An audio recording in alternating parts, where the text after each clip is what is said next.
Assalamualaikum warahmatullahi wabarakatuh. Salam guru hebat, salam guru penggerak.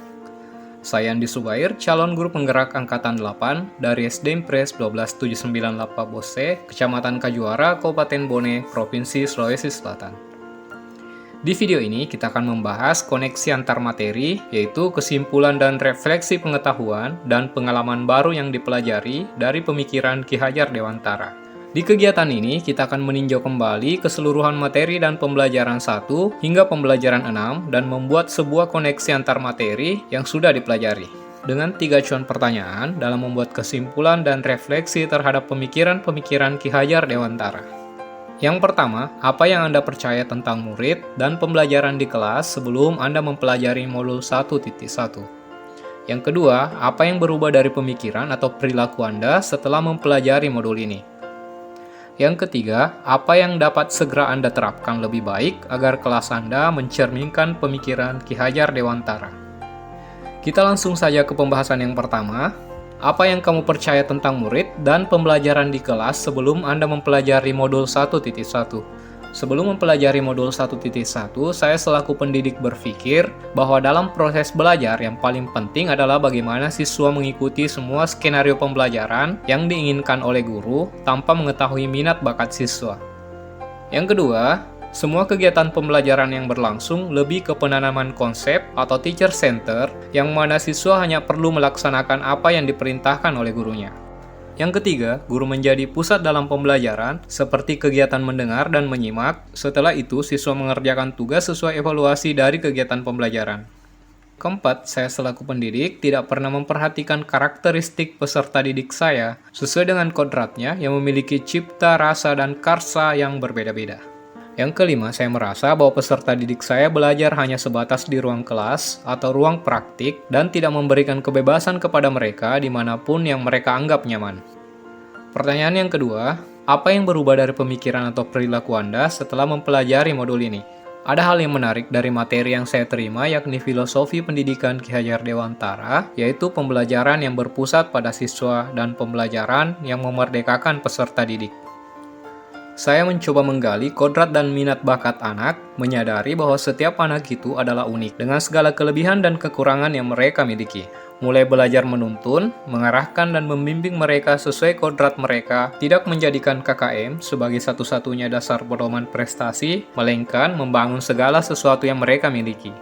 Selanjutnya, memberi kebebasan bagi peserta didik, seperti memberi kesempatan pada peserta didik untuk berbicara dan mengungkapkan perasaan serta ide-ide peserta didik. Dengan begitu, kita sebagai pendidik bisa menuntun mereka kepada tujuan pembelajaran sesuai kemauan mereka, yang tentunya kemauan yang menumbuhkan sifat karakter positif anak. Selanjutnya, saya berusaha menjadi guru, teman, sahabat, dan fasilitator yang baik bagi mereka sehingga muncul keterikatan emosional yang kuat, dan ini lebih memudahkan menuntun mereka sesuai kodrat mereka.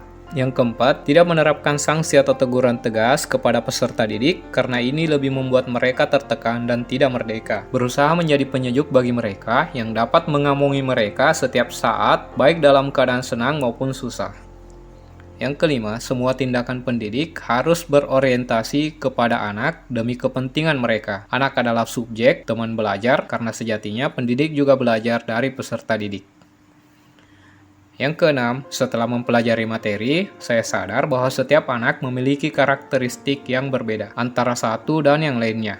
Anak didik juga memiliki cara tersendiri untuk mencapai keberhasilan mereka dengan cara mereka belajar yang mereka anggap nyaman. Kemampuan anak didik pada saat belajar berbeda-beda. Sebagai pendidik, dalam melaksanakan proses pendidikan, memiliki peran besar yakni dalam hal menuntun mereka untuk mencapai keberhasilan dan keselamatan setinggi-tingginya sesuai kodrat mereka.